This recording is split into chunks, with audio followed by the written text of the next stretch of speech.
Si Boruto nga ba ang second coming or reincarnation ng Otsutsuki God na si Shibai? Paano nga ba at bakit nga ba ito nangyari? Sa dulo nga ng video ito ay marirealize mo na lang na it all connects at it all makes sense na. Kaya siguraduhin mong tatapusin mo. Pakipindot nga muna saglit ng like. At bago natin ito simulan ay shoutout nga muna sa Usine. Dito ka na nga manood ng anime. Walang ads dito tol. Hindi boring at hindi lang rin anime yung mapapanood mo dito. Meron ding TV shows, movies, at syempre sports. Sobrang safe nga rin ito kaya kung interesado ka nga ay pindutin mo lang yung link na ilalagay ko dyan sa pinned comment below. Yung pinakaunang makikita mo. Tara, simulan na to. As we all know mga kuya, hindi nga imposible na mapasa sa mga normal na tao o mga mortal ang abilidad ng isang Otsutsuki God. Napatunayan nga ito guys ni Amado na nagawa ngang i-implant ang DNA ni Shibai Otsutsuki sa katawan ng mga Kara-Inner na sina Code, Ada, Daemon, Kashin Koji at dalawa pang iba. Pero itong pangalang nabanggit ko nga lang yung nagkaroon ng successful awakening o nagawang ma-obtain yung iilan sa mga abilidad ni Shibai. Omnipotence, Senrigan at Charm dito kay Ada, Reflect ability para dito kay Daemon, Claw Marks nitong si Code, at itong pinaka-latest ni Kashin Koji, ang Prescience o 10 Directions. Ang abilidad na makita ang lahat ng mga posibleng mangyari sa hinaharap. At ito pang papalapit na awakening nga guys na maaaring mag-go through itong si Kawaki once na mai-release na nga yung kanyang limiters. Dahil maaaring nagtanim nga rin si Amado ng DNA ni Shibai sa katawan ni Kawaki upang ma-awaken ni Kawaki yung isa sa mga ability na maaaring makapagligtas o makapag-revive sa namatay na anak ni Amado. Ito naman talaga yung goal ni Amado in the first place. So basically ito nga guys yung patunay na posible at nangyayari talaga ang pag-transplant o pagkakaroon ng mga mortal ng abilidad ng isang tunay na God.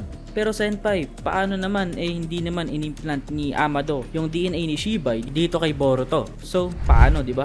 Tama.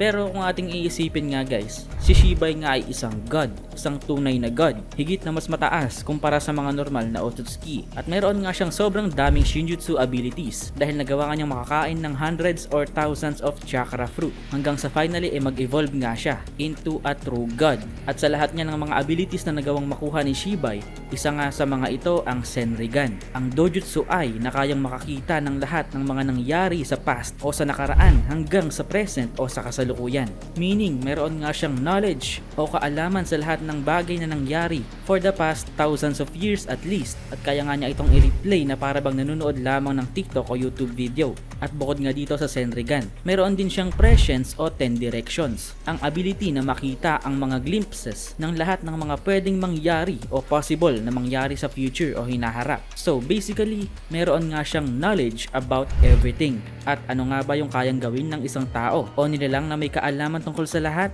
Pwede niyang gawin ang kahit anong gustuhin niya. Knowledge is power. Ang pinupunto ko dito guys ay mayroon nga siyang choice. Itong si Shibai nga guys ay hindi namatay. It is said guys na nag-evolve nga itong si Shibai into a higher dimension o higher plane. Ngunit iniwan nga niya yung katawang mortal niya somewhere in Earth. At itong si Amado nga yung nakakita nito.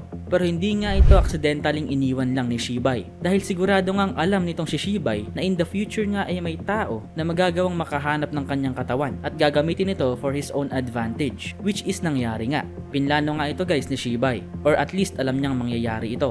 Pero sigurado nga na okay lang sa kanya na gawin ito ni Amado na gamitin yung kanyang katawan in the future. Pero maaari nga guys na naisip nitong si Shibai na may iisang abilidad na hindi niya pwedeng hayaan si Amado na makuha. Ito nga ang Jogan o Pure Eye. Dahil maybe itong Jogan nga ay mayroong mga abilidad na hindi natin alam. Hindi lang natin siguro nare-realize yung importance ng Jogan at maaaring itong si Shibai lang yung nakakaalam kung bakit sobrang importante ng dojutsu na to.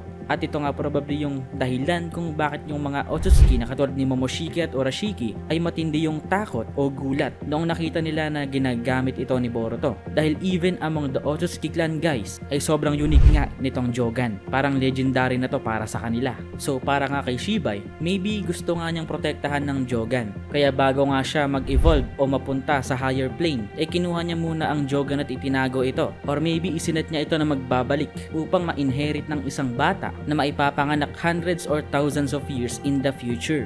At itong bata nga na ito ay si Boruto. Dahil pwede nga guys na may mga mangyayari sa future na hindi nga natin alam na tanging itong si Shibai lang yung nakakita. At gagamitin nga niya siguro itong si Boruto or maybe may nakita siyang potential dito kay Boruto. Well, hindi natin alam kung ano talaga yung gustong gawin itong si Shibai. Hindi rin natin alam kung paano o ano yung naging method. Kung paano niya nagawang matransfer itong kapangyarihan na ito papunta kay Boruto. Ang pinakaposibleng nga nangyari pwedeng hindi alam nitong si Toneri Otsutsuki na minamanipula pala siya nitong si Shibay upang magkaroon nga sila ng encounter ni Boruto. At nangyari nga ito noong kinidnap nga niya si Hinata sa Naruto The Last Movie.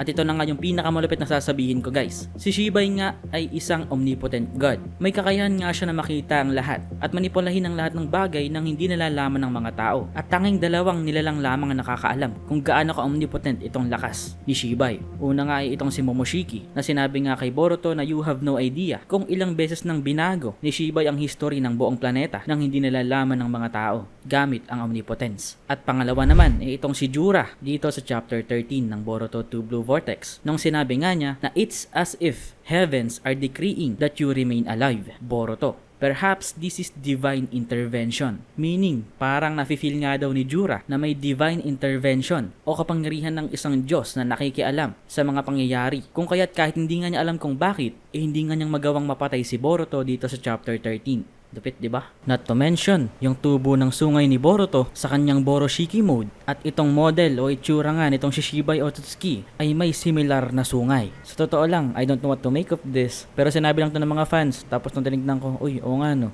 Pero yun lang.